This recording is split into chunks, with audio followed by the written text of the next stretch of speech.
Circe. In Greek legends, Circe was a sorceress notorious for changing men into swine. Here she is, Circe, Mother Church. So when you hear people talking about going to church, just remember that Mother Church and the whole word, the actual word church, goes back to the ancient pagan goddess Circe, who turned and changed men into swine with her intoxicating wine of her intoxication. I think something's even said about that in the book of Revelation. The harlot that rides the beast made the peoples of the world drunk on her wine. Well, that goes directly back to the church.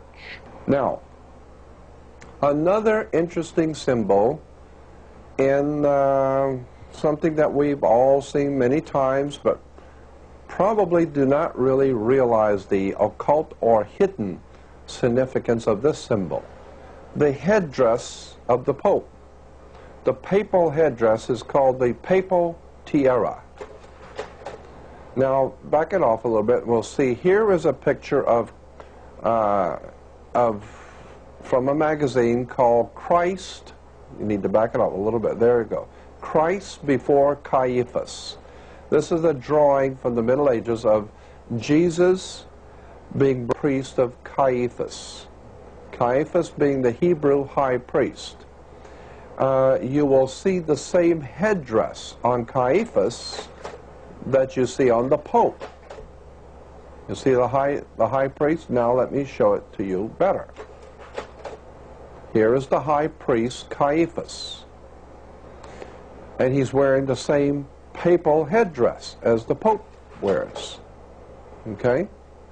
Now, you don't need to move it anymore. Now, hold on. Here is Caiaphas, the Hebrew high priest. Here is the Pope. This high priest headdress of Caiaphas, we're talking about the Hebrew religion, and the Pope, is called the Papal Tiara. The Papal Tiara, or the Pope's headdress. Now, where does the Papal Tiara, or the Pope's high priest headdress, come from? Well, let me back it up a little bit. Now, we will see that in the ancient world, and perhaps we could zoom in on the yellow print there, the supreme deity in the ancient world, many of the supreme deities were fish gods. They were, as we're going to see, fish gods. Now, you need to back it off. So this papal headdress, the papal tiara, is connected directly to the old ancient fish gods. Now here we have Onis, the fish man.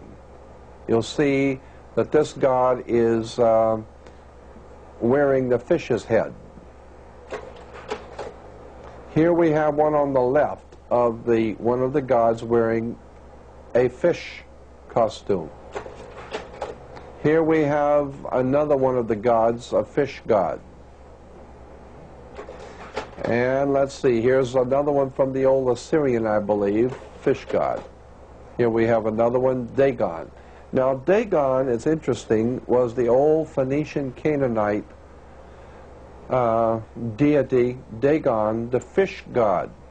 And you will see he's wearing a fish's headdress, and you'll see the fish, the body of the fish. Here it is better. Dagon, the fish god. So the ancient priest and the old Phoenician Canaanite Babylonian system, coming out of the old ancient Babylonian system, were worshippers of the Phoenician Canaanite god Dagon, D-A-G-O-N, and they wore the fish's symbol on them, symbolizing that they were in subjection to the great Dagon, which is where we get our word even today, dragon or Dagon. Dagon is the fish god, as we said.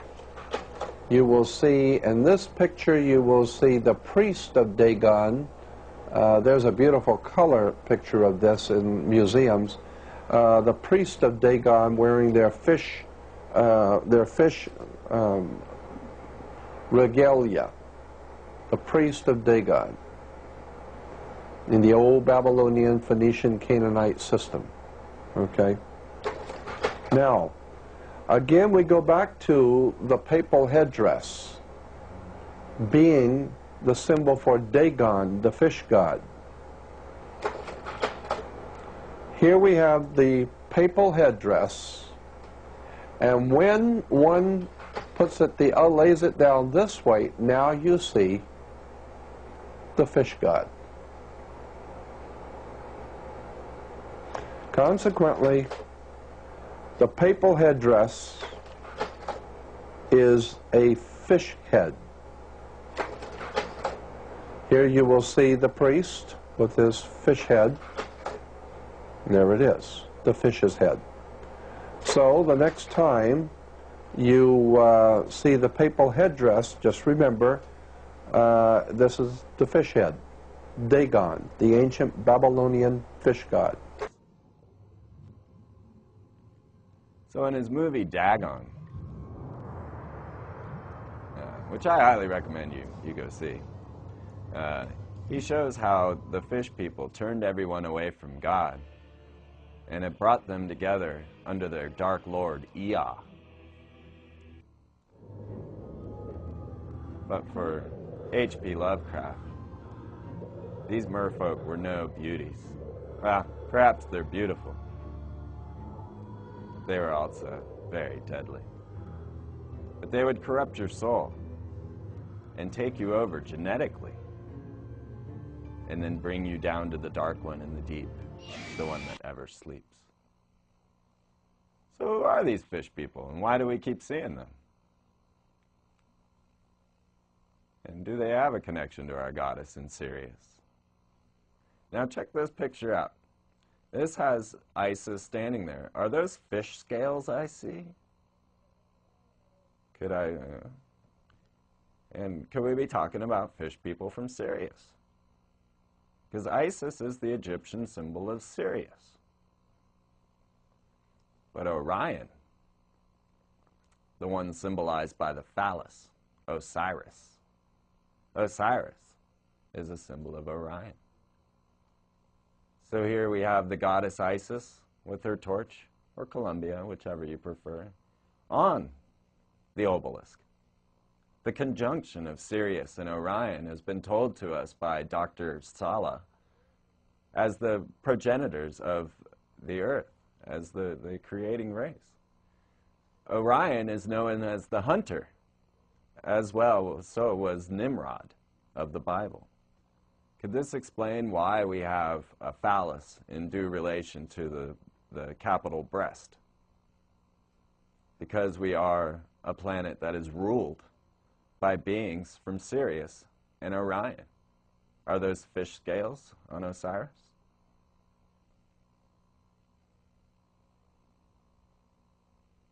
Now, the fish people, they didn't fade away.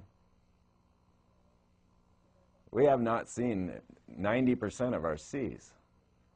Now here we have, oh wait, I missed that one. That is Enlil. He's sometimes known as Bel. He's also known as Ea. And he's depicted as having a fish head with human body. Could this be the purpose behind the Pope's hat? Could the Pope be in an unholy allegiance with the fish people? And could these fish people have come to this planet in ancient craft, and hold that one a second, Shag, and generated human beings on this planet in their labs? Now, this picture has been around for 5,000 years. We never could understand. Could it be that they are showing us that they genetically crafted us to be their worker slaves? Now, the interesting thing to note, the difference between apes and humans. Webbed fingers. Humans swim. Humans actually have webbed fingers, webbed toes. Our hair flows with water. Apes, nope. Apes won't jump in the water. Apes won't get anywhere near the water. There's a big difference between apes and humans, and it has to do with aquatic beings.